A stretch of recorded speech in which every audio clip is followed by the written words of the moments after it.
자, 이제 주제 넘기겠습니다. 7년 중단된 북중 특구 일대 연이틀 찾은 김정은이라서 김정은이 압록강 비단섬 가는 길이 앞서 잠깐 이제 오프닝 때도 소개했습니다.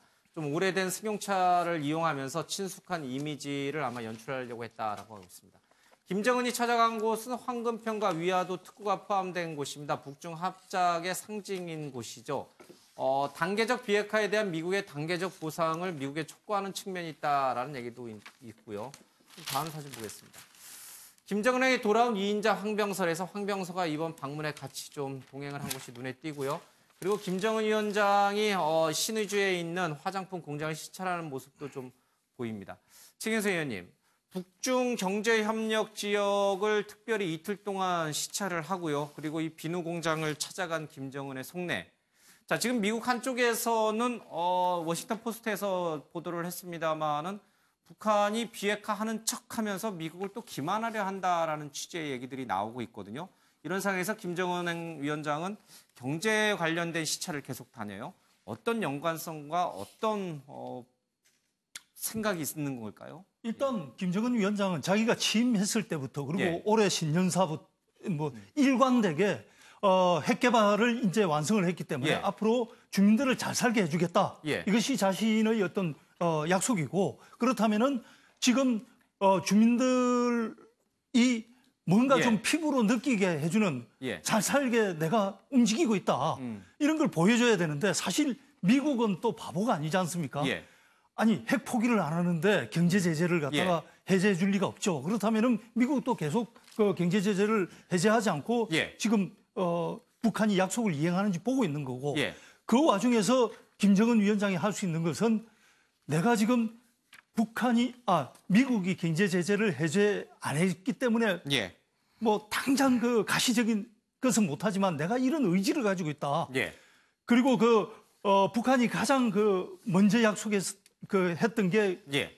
개성공단도 있지만 그 북중 경제에 있는 신의주 경제 특구를 과거부터 개발하려고 했었거든요.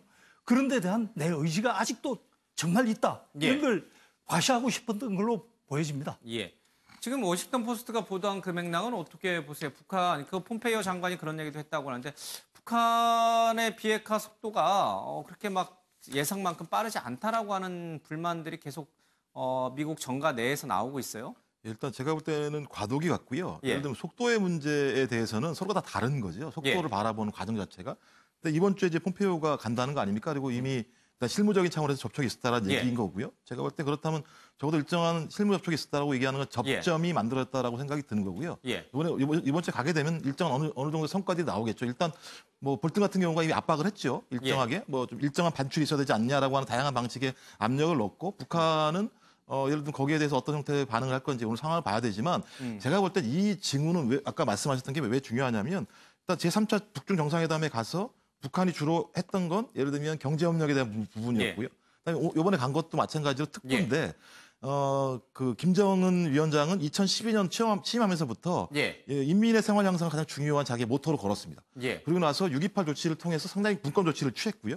그리고 최근에 가서 저렇게 얘기하고 하는 건 특구 개발, 그러니까 중국식 모델이죠. 예를 들면 점을 먼저 특구를 만들어서 선으로 연결하고 면을 만드는 방식의 중국식 모델을 가겠다고 얘기하는 건 적어도 외부의 자원이 들어오지 않으면 불가능한 문제입니다. 저는 그렇다면 저렇게 시찰을 했다라고 얘기하는 건 적어도 거기에 대한 나름대로 자기들의 판단이 섰다라는 거고 그 판단이 선 과정들을 두 바퀴로 가는 거죠. 하지만 자기가 생각할 때 앞바퀴가 가려면 먼저 가기 위해서는 뒤에 것이 담보가 안 돼 못 가게 되는 상황이기 때문에 서로 계속 지금 조금씩 늦어지는 차원의 문제는 있긴 있지만 제가 볼 땐 미국과 북한 간의 합의 지점에 대해서는 큰 틀의 문제가 없이 갈 거다 저는 그렇게 생각을 합니다. 그러니까 이제 그러면 정말 다행스럽긴 한데 미국의 언론 보도이기 때문에 사실 어디까지 우리가 이제 확인을 할 수 있는지는 잘 모르겠습니다만은 북한이 고의로 핵무기나 이런 거를 감추려고 한다. 미국 몰래 은폐하려고 한다. 이제 그런 식의 얘기도 지금 나오고 있잖아요. 그렇게 되면은 큰 틀의 어떤 방향은 흔들림이 없다라고 말씀하셨지만 자칫하다간 큰 틀 자체가 깨져버릴 수도 있거든요. 그런 걱정이 좀 있네요. 예, 그러니까 남북 간의 합의, 그다음에 북미 간의 합의의 그 심중, 김정은 위원장의 심중이 어떤지에 대해서는 전혀 밝혀진 바가 없지 않습니까? 그래서 일부 우려하는 바와 같이 지금 비핵화의 의지가 만약에 없게 되면 그렇게 되면 지금 북중 간에 이런 조성된 특구가 활성화되고 좀 김정은 위원장이 대중정치도 시작을 한 것 같거든요. 차량 보면은 이제 벤츠 안 타고 하는 거 보면.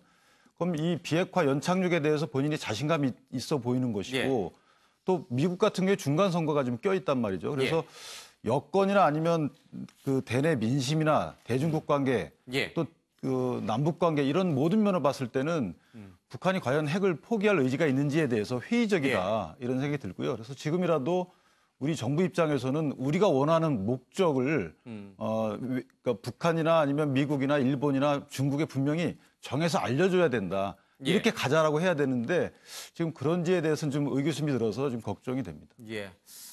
성김과 최선희가 판문점에서 재회동을 한다라는데 폼페이오 장관이 북한에 들어가기 전에 현안을 논의한다는데 이 현안 자리에서 비핵화 문제와 관련된 얘기들이 다시 한번 좀 말끔하게 정리가 되고 이행 여부도 좀 점검이 됐으면 좋겠습니다. 함정 간의 국제 상선 공통망이 다시 복원이 됐습니다. 여기는 한라산, 나는 백두산이라고 하는데 사실 뭐 천안함 사태라든지 연평도 포격 문제 때문에 서해 NLL 쪽이 굉장히 위험한 군사 분쟁 지역이 돼버렸죠. 이렇게 양쪽이 해상 한 라인을 갖고 있으면은 좀 우발적 충돌을 좀 방지할 수 있지 않습니까? 예, 그렇습니다. 뭐 이런 관계는 좀 계속 좀 이렇게 강화를 해나가고 발전을 시켜나가야 할 문제 아닌가. 그러면서 점차적으로 군사적인 충돌의 가능성도 이제 낮춰지고 점점 이제 안정화된다라고 했을 때 전반적인 이 남북 관계나 이제 대외 관계 자체가 이제 좀 더 수월해질 수 있는 이제 그런 환경 조성에 굉장히 필요한 일이라고 생각이 들죠. 자, 강진 여고생 이 범행과 관련해서 여러 가지 의문점들이 많은데 쉽게 좀 잘 풀리지 않고 있습니다. 박진 아나운서 얘기 듣고 오겠습니다. 강진에서 실종된 여고생이 숨진 채 발견된 지 일주일이 지났지만 추가적인 단서가 확보되지 않아 수사에 어려움을 겪고 있습니다. 1차 부검에서 뚜렷한 외상 흔적을 발견하지 못해 정확한 사인을 찾지 못했는데요. 여기에 아직 사인을 규명할 만한 추가적인 단서 확보도 되지 않은 상황입니다. 현재까지 경찰에서 확인한 단서는 크게 3가지인데요. 첫 번째 단서는 유력한 용의자 김 씨입니다. A양을 유인해 승용차로 산 중턱에 도착한 점, A양 실종 당일 본인의 승용차를 세차하고 옷가지를 소각한 사실, 그리고 A양 어머니가 집에 찾아오자 달아난 후 자살한 점을 통해 경찰은 김 씨를 유력한 용의자로 보고 있습니다. 두 번째 단서는 A양의 시신인데요. 성인 남성도 오르기 어려운 가파른 산 너머에서 발견됐습니다. 경찰 관계자는 발견 당시 옷이 벗겨져 있고 스포츠 머리처럼 잘린 흔적이 있다고 밝혔습니다. 세 번째 단서는 김 씨의 소유로 보이는 낫인데요. A양 실종 당시 김 씨가 차에서 낫을 꺼내는 모습이 CCTV에 잡혔고 김 씨의 낫에서 A양의 유전자가 확인된 점을 통해 실종 당일 김 씨와 A양이 만나 김 씨가 낫을 이용해 A양을 위협했을 가능성이 제기되고 있습니다. 그러나 칼날 부분에선 A양의 유전자나 혈흔이 발견되지는 않았는데요. 결정적 사인은 확인되지 않은 겁니다. 가파른 산에서 A양의 시신이 발견된 이유는 뭔지, 어떤 경위로 사망하게 된 건지 여전히 의혹으로 남아있는데요. 경찰 관계자는 국과수의 정밀 부검을 의뢰해 2-3주 내로 결과가 나올 걸로 예상한다고 밝혔습니다. 또 억울한 죽음이 되지 않도록 사건 규명에 최선을 다하겠다고 밝혔는데요. 장맛비가 세차게 내려 유류품 수색 작업이 난항을 겪고 있습니다. 자칫 미제 사건으로 남진 않을까 우려의 목소리도 나오고 있는 상황입니다. 네, 통도사와 부석사 등 우리 국내 유명 사찰 7곳이요 세계문화유산으로 등재가 좀 됐습니다. 신앙과 삶, 예술이 조화된 민족문화의 산실이다라고 얘기를 하고 있죠. 통도사, 부석사, 봉정사, 법주사, 마곡사, 서남사, 대흥사. 가만히 보니까 저 이 가운데 가본 절이 한 2-3개밖에 안 되는 것 같아요. 나머지는 가보지를 못했습니다. 그러나 세계 문화예산으로 등재가 될 정도로 굉장히 뛰어난 경치와 삶을, 예술을 조화가 된 곳이니까 한 번씩 가보면 좋을 것 같습니다. 루브르는 왜 비욘세에게 모나리자를 내줬나라는 조선일보 오늘 기사가 있습니다. 루브르 박물관의 대표 수장품인 이 모나리자 앞에서 미국의 팝 가수인 비욘세와 제이지가 뮤직비디오를 찍었습니다. 나폴레옹의 대관식 앞에서 이 흑인 댄서들이 춤을 추고 있습니다. 이 해석이 재밌습니다. 에이셉 라키는 소더비스 신곡을 발표하면서 백인 중심의 미술사를 향한 저항의 몸짓이다 이런 얘기를 하고 있습니다. 최경선 의원님, 루브르 박물관, 대형 박물관, 세계적인 박물관이고 꼭 한 번쯤은 가봐야 되는데 거기에 있는 소장품들이 전부 다른 제3세계 국가에서 약탈해 온 것도 많고요. 그리고 철저하게 이 백인 중심으로 작품들이 그려져 있어요. 서양 중심이죠. 자, 이거에 대한 저항의 표시로 미국의 흑인 팝 가수가 여기서 뮤직비디오를 찍었고 그것을 루브르 박물관이 허용을 했다. 뭔가 의미가 있는 것처럼 느껴져요. 예. 저도 뭐 자세히 읽어보지는 않아서 비욘세가 그 루브르 박물관에서 뮤비 촬영을 한 게 어떤 의미를 가지고 비욘세가 의도했는지는 잘 모르겠습니다만은 다만 놀라운 것은 루브르가 이것을 허용해 줬다는 게 정말 놀랍네요. 그러니까 굉장히 보수적인 박물관으로 그다음에 자기네들의 권위 이런 것들을 강조할 것 같은데 힙합 어떤 뮤비 촬영을 허용을 해가지고 자신들의 어떤 홍보 효과까지 노렸다.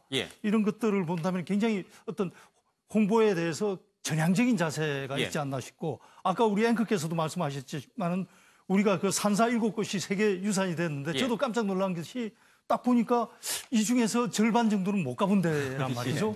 그래서 우리의 문화유산도 좀 홍보에 지금 루브르 박물관이 이런 완전히 전향적인 자세로 홍보를 한다면 우리도 우리의 문화유산을 홍보하는 방법을 새롭게 틀을 깨서 연구해 봐야 되지 않나 하는 생각까지 했습니다. 맞습니다. 사실 90년대 중후반 때부터 우리 문학계도 그렇고요. 예술사도 전반에 걸쳐서 뭐 포스트 컬러니얼리즘이라고 해서 이 탈식민주의적인 어떤 경향이 강화됐죠. 너무 이 백인과 서양 중심으로 써져왔던 미술사, 예술, 학문, 문학의 조류가 이제 좀 새로운 시각에서 좀 접근해야 된다. 그동안 착취당했던 뭐랄까 비서구인 또 흑인들의 시선에서 다시 한번 우리 세계를 조명해 볼 필요가 있다. 이런 얘기들을 굉장히 그때 유행을 했었는데 이 오늘 기사 보니까 딱 그 생각이 좀 나는군요. 이제 그게 한 20여 년에 걸쳐서 이제 진행되어 왔었던 그 움직임이 이제 이 루브르 박물관 같은 이제 그 상당히 그 문화의 중심이죠. 서구 문명의 중심. 여기에 이제 영향을 미치고 있는 겁니다. 그래서 지금 뭐 루브르뿐만 아니라 이전에 이미 헐리우드 영화에서도 뭐 우리가 잘 알고 있는 어벤져스 마블 시리즈에서도 이제 흑인 주인공이 나오고 있거든요. 그리고 또 여성도 나오고 있고 이런 이제 우리가 이제 소외되었고 소수자라고 했던 그 사람들이 이제 주역이고 그렇다라고 하는 그래서 이제 문화사라든지 문명사를 전반적으로 좀 재구성하는 움직임들이 시작된 거다라고 보여지고요. 그래서 우리도 여러 가지 그런 문화적인 좀 새로운 시각들 그 속에서의 기획들 이런 게 좀 필요한 상황에 와 있다 이렇게 보여집니다. 좀 시각을 항상 이렇게 좀 넓게 가져가는 게 좀 필요해 보이는 대목입니다. 자, 경제정의 일자리 창출 없이는 안 된다. 기업들 기부터 살려야 한다라는 얘기를 하고 있습니다. 정혜쿤 매일경제신문 경제부장이 김광도 국민경제자문회의 부의장과 인터뷰를 좀 가졌는데 지금의 이 최저임금 인상은 80대 노인들에게 20대 청년들에게 써야 될 약 처방을 한 것이다. 그러니까 몸에 부작용이 있을 수밖에 없다. 이런 얘기를 또 좀 했습니다. 윤기찬 변호사님. 지금 경제 문제, 소득주도 성장, 뭐 일자리 문제, 또 최저임금, 주 52시간 등등 모든 것들이 뭔가 방향은 맞는데 타이밍이 문제다. 이제 그런 얘기들 참 많이 해요. 김광도 부의장도 이제 그런 얘기를 주로 하셨어요. 야권에서도 이 문제에 대해서 끊임없이 이의 제기를 해왔잖아요. 그러니까 경제가 활성화돼 있을 경우에는 지금 뭐 소득주도 성장이 사실 언어를 바꾸면은 이제 분배 아닙니까? 사실 분배에 좀 치우친 이런 경제 정책인데. 이것을 성장 정책으로 하기에는 지금은 너무 경제가 침체 일로에 있고 지금 예전에 그 노무현 대통령 때 한미 FTA 때 있었던 논란이 생각이 나는데요. 그 당시에 사실 진보 경제학자들이 많이 반대하셨어요. 그런데 노무현 대통령께서 말을 한마디 합니다. 그러면 수출 주도형 성장을 대체할 만한 경제 이론을 갖고 와라. 근데 사실 그 설득할 만한 갖고 온 게 없으시거든요. 그런 이론이. 지금 그게 딱 맞는다고 보고요. 그래서 지금 이제 그 소득 주도 성장은 분배 정책에 가까우니까 지금 분배를 물론 중요하지만 지금 성장 정책으로 분배를 중시할 시점은 아니다. 이 부분 저도 공감을 합니다. 그래서 정부에서 이 부분을 좀 주의 깊게 봐주셨으면 좋겠습니다. 근데 저는 이제 장하성 정책실장이 며칠 전에 이런 이제 그 청와대 자신이 데리고 있었던 이제 수석들 교체하면서 그런 얘기를 했죠. 당신들이 잘못해서 지금 교체되는 게 아니다라고 얘기했고. 소득주도 성장에 대한 여러 가지 비판적 의견들은 이 정부를 흔들려고 하는 사람들이 하는 얘기다라고 이제 한 말이 자꾸 이제 걸려요. 그게 아님에도 불구하고 뭔가 이 전반적인 정책에 있어서의 어떤 변화나 아니면 보완이 필요한 시점이다라고 하는 얘기를 정권 흔들기 차원으로 자꾸 받아들이고 있는 것은 아닌지 그런 부분을 지금 김광도 부의장도 사실은 캠프에서 이랬지 않습니까? 이런 분들이 얘기를 하는데도 이걸 혹시나 정권 흔들기 차원에서 이해하고 있는 것은 아닌지.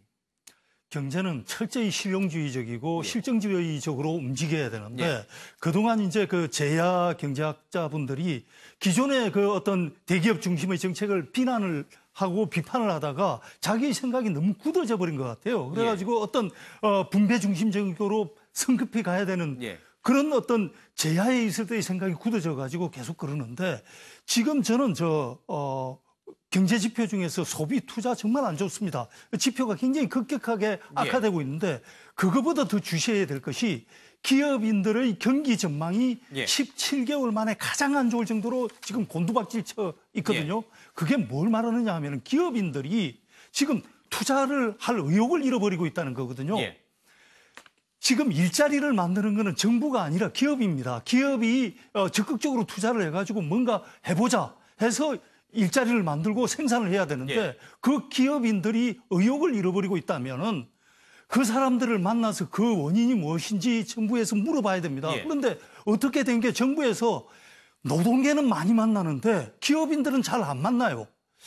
이것이 실정주의적이고 실용주의적인 정부냐? 정말 고민을 해봐야 됩니다. 자, 이 쓴소리를 정권 흔들기 차원에서 이해하지 말고 정말 받아들일 것은 받아들이는 자세, 열린 자세가 좀 필요해 보입니다. 자, 주 52시간이 어제부터 본격 시행에 들어갔습니다. 6개월 동안 처벌을 유예한다고 해서 지키지 않아서는 안 됩니다. 좀 지켜야 될 부분, 시정 가능한 부분은 반드시 지켜나가야 되는데 오늘부터 세상이 어떻게 바뀔지 좀 궁금해집니다. 많이 바뀌겠죠? 뭐 많이 바뀌어야 된다고 생각을 하고요. 뭐 그동안 너무나 많은 사람들이 너무나 많은 시간 일을 해왔고요. 자기가 일한 만큼의 분배를 받지 못하고 있는 것도 사실이었고요. 그래서 예를 들면 불평등 계속 심화되었던 상황들이 분명히 있었고요. 이런 상황들을 이를 방치하고 성장을 추진한다는 것 자체도 저는 문제가 있다고 생각을 합니다. 왜냐하면 얼마나 많은 착취를 통해서 성장을 한다고 한들 그것이 불평등이 심화된다면 민주주의가 위기가 발생하게 되는 측면이 분명히 있고요. 일단 정부가 정책적인 조절을 못한 거에 대해서 문제제기는 할 수 있지만 저도 최저임금 제도의 근본적인 문제에 대해서는 손을 내지 말아야 한다고 생각을 하는 거고요. 또 반면에 그 이전에 보여왔던 소위 대기업과 재벌 체제가 가져왔던 중소기업에 대한 갑질 그리고 예를 들어 상당히 많은 불공정한 관행들이 분명히 존재했었다는 측면이 있고 또 그 외에 보수적인 분들도 마찬가지지만 예를 들면 최저임금과 문제 관련해서 카드 수수료 같은 경우도 그것을 인하할 수 있는 다양한 방법들에 대한 종합적인 좀 측면으로 고찰을 했으면 좋겠다 이런 생각을 하게 됩니다. 자, 매일경제가 하반기 부동산 시장 전망 기사 50인들, 부동산 전망 50인들과의 설문 여론조사 결과를 좀 올렸는데요. 보유세 인상으로 하반기는 집값이 좀 안정이 될 것이다. 그러나 한강변은 여전히 매력적이다. 이런 얘기를 하고 있습니다. 응답자 10명 가운데 5명 이상이 다주택자인데 집 처분을 늘리겠다. 이런 얘기를 좀 하고 있습니다. 실수요자들의 주택 구매 시점은 올해 하반기 그리고 내년 상반기가 좀 많이 있네요. 여유자금으로 부동산에 투자한다면 신축 아파트 청약하는 것이 낫다. 이런 얘기를 좀 하고 있습니다. 비관적으로 변한 1년간 서울 집값 전망인데 1년 전만 하더라도 오른다가 62%를 차지했는데 지금은 내린다가 40%를 차지하고 있는 것 같습니다. 정부의 부동산 대책이 효과를 내는 것일까요? 좀 더 시장을 봐야겠습니다. 리커창 무역전쟁 동참하라 삼성, 현대차 배터리 문제 풀자라고 해서 중국과 미국의 무역전쟁에서 우리나라가 큰 피해를 볼 것이라는 여러 전문가들의 얘기가 현실화되고 있는 것 같습니다. 최 의원님, 이거 우리가 미국 눈치도 봐야 되고 중국 눈치도 봐야 돼요? 참 어렵습니다. 중국이 그동안 사드 문제 때 얼마나 우리 경제를 갖다가 압박을 했습니까? 한국을 뭐 그렇게 하다가 이제 미국하고 무역 전쟁이 벌어지니까 손을 우리 편에 서라고 이제 손을 내밀고 있는데 좀 기분이 나쁘죠. 기분이 나쁘지만 현실적으로는 또 우리가 수출을 미국에 수출하는 것보다 중국에 수출하는 게 더 많습니다. 그렇기 때문에 기분은 나쁘지만 또 협의를 하고 해야 될 부분은 또 협의를 해야 된다고 봅니다. 사실 이제 경제 문제가 외교 안보 문제와도 직결돼 있기 때문에 우리가 또 외교적으로는 미국하고 또 굳건한 관계를 유지해야 돼서 더 어려운 상황이 있는 것 같습니다. 자, 이런 현안들이 굉장히 좀 복잡합니다. 문재인 대통령이 오늘 복귀를 하는데 좀 잘 풀어나길 기대해 보겠습니다. 오늘 아침에 매일경제는 여기서 마칩니다. 고맙습니다.